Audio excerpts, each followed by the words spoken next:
여러분은 전두환에 대해 어떻게 생각하시나요? 그렇다면 지금의 이 한강을 전두환이 만들었다면 믿어지시나요? 무자비하게 국민들을 탄압했지만 경제는 살리지 않았냐라고 이야기하는 사람들도 있습니다. 과연 진짜 그럴까요?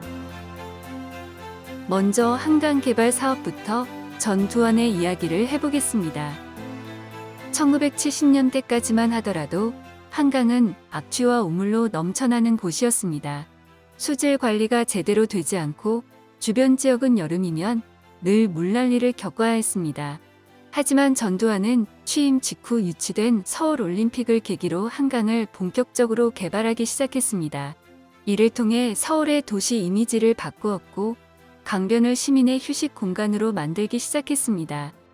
유령 조절과 수질 관리를 위해 잠실과 신곡에 수중보를 설치해 한강의 흐름을 일정하게 유지했습니다.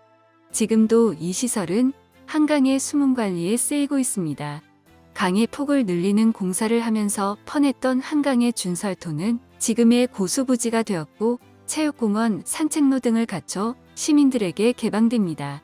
4개의 하수 처리장을 새로 만들어 수질도 개선했습니다. 공항부터 잠실까지 올림픽대로도 만들어졌습니다. 악취와 쓰레기, 홍수로 몽사를 앓았던 한강은 이렇게 다시 태어나게 되었고 올림픽을 앞둔 서울의 이미지도 바꿔놓았습니다. 현재 산책과 운동을 즐기는 한강공원은 거의 이때 만들어진 것이라 할 수 있겠죠. 이뿐만 아니라 전두환은 경제개발에 열을 올립니다. 전두환은 12.12 군사 쿠데타로 정권을 잡았습니다. 정당성이 없는 정권이었죠. 그래서 경제 발전이야말로 정권에 대한 불만을 잠재울 수 있는 강력한 무기가 될 것이라는 것을 알았고 쿠데타 성공 직후부터 경제개발에 열을 올립니다. 2차례의 오일 쇼크로 인한 수출 부진, 박정희 대통령 암살까지 겹치면서 상승세를 이어가던 경제 성장률이 80년에는 마이너스 1.7%까지 떨어지게 됩니다. 게다가 경상수지는 무려 68억 달러에 달하는 적자를 기록하고 있었습니다. 성장도 물가도 모두 최악의 상황이었습니다. 먼저 박정희 대통령 시절 경제관료이자 자신의 경제과외 선생님이었던 김재익을 청와대 경제수석에 임명하면서 경제는 당신이 대통령이야 라는 한마디 말로 그의 정책에 힘을 실었습니다. 자신이 부족한 경제 분야의 전문가를 앉힌 것이죠. 먼저 강력한 공권력으로 물가를 안정시킵니다. 근로자 임금과 추곡 수매가 예산을 동결시켜 시중에 과도하게 돈이 풀리는 것을 막습니다. 수입 규제를 풀어 공산품 가격을 억제했습니다.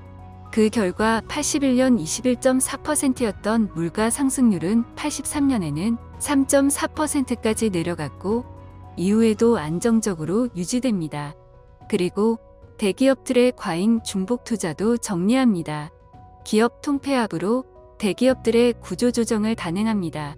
정주영 현대그룹 회장에게 중공업과 자동차 중 하나만 선택하라는 압박을 한 이야기는 유명합니다. 국가가 나서서 강제로 기업을 정리했던 군부 독재 정권이 아니면 있을 수 없는 일이죠.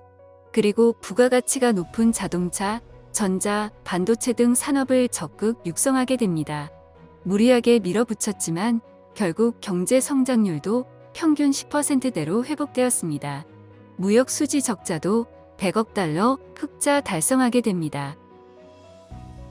이후 저유가, 저금리, 저달러의 3조 호황이라는 호재도 작용해 경제는 빠른 성장을 이어갔습니다. 전두환은 타이밍이 좋았다라는 이야기도 있습니다. 그러나 이러한 성과가 있음에도 전두환은 국가폭력의 이미지가 짙게 드리워져 있습니다. 전두환은 1979년 12월 12일 군대 내 사조직 하나회를 중심으로 한 군사 반란으로 정권을 잡았습니다. 국가와 국민을 위해 존재해야 할 군대가 개인과 조직의 권력을 위해 움직인 것입니다.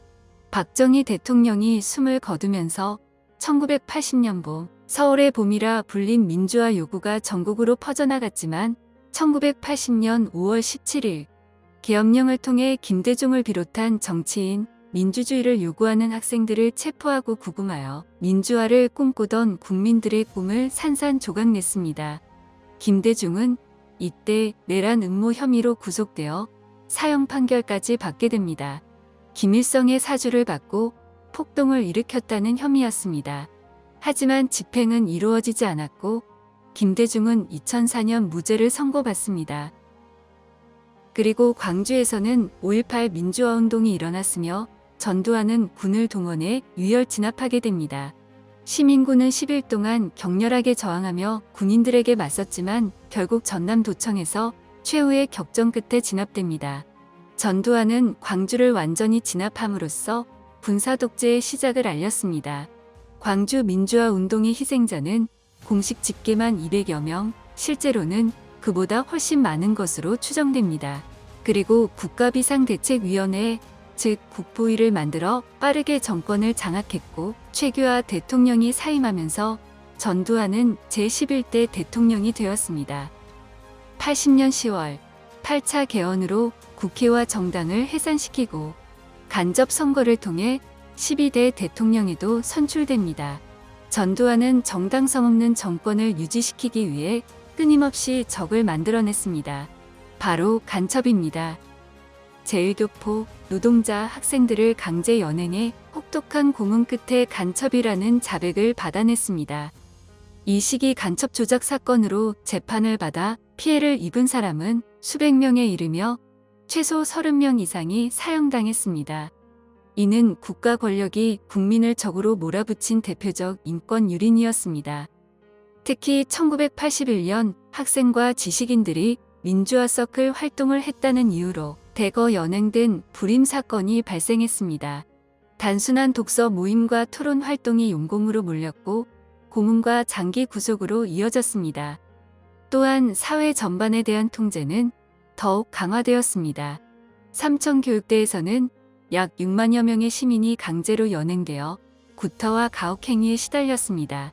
사회정화라는 명분으로 만들어졌지만 실제로는 공포 분위기를 조성하고 국민들의 저항 의지를 꺾기 위해 만들어졌습니다. 확인된 사망자만 54명이지만 실제로는 더 많을 것으로 예상됩니다. 방송사와 신문사들은 언론 통폐합을 통해 정권의 입맛에 맞는 기사만 내보내야 했습니다. 매일 9시 뉴스를 전두환으로 시작해서 땡전 뉴스라는 비아냥도 있었습니다. 1987년은 민주주의를 향한 국민의 열망이 폭발한 해였습니다. 1월 서울대학생 박종철이 경찰 조사 과정에서 고문을 받다 사망했습니다. 당국은 사건을 은폐하려 했고 결국 탁친이 억하고 죽었다는 발표는 국민의 분노를 더욱 키웠습니다. 결국 국민의 분노는 6월 전국적인 민주항쟁으로 이어졌습니다. 노동자, 학생, 종교인, 그리고 평범한 시민이 거리로 나서 호언철폐, 독재 타도를 외쳤습니다. 그 과정에서 대학생 이한열 열사가 경찰의 최루탄에 맞아 쓰러진 장면은 국민적 충격을 불러일으켰습니다. 민주화 열망은 거스를 수 없는 흐름이 되었습니다. 결국 1987년 6월 29일 노태우 민정당 대표가 6.29 선언을 발표합니다. 대통령 직선제를 수용하고 정치적 자유를 확대하겠다는 약속이었죠. 이는 곧 전두환 정권의 퇴진을 의미했습니다. 1990년대 들어 전두환은 내란 및 반란, 그리고 광주 민주화 운동 진압 책임 등으로 기소되어 무기징역과 거액의 추징금을 선고받았습니다.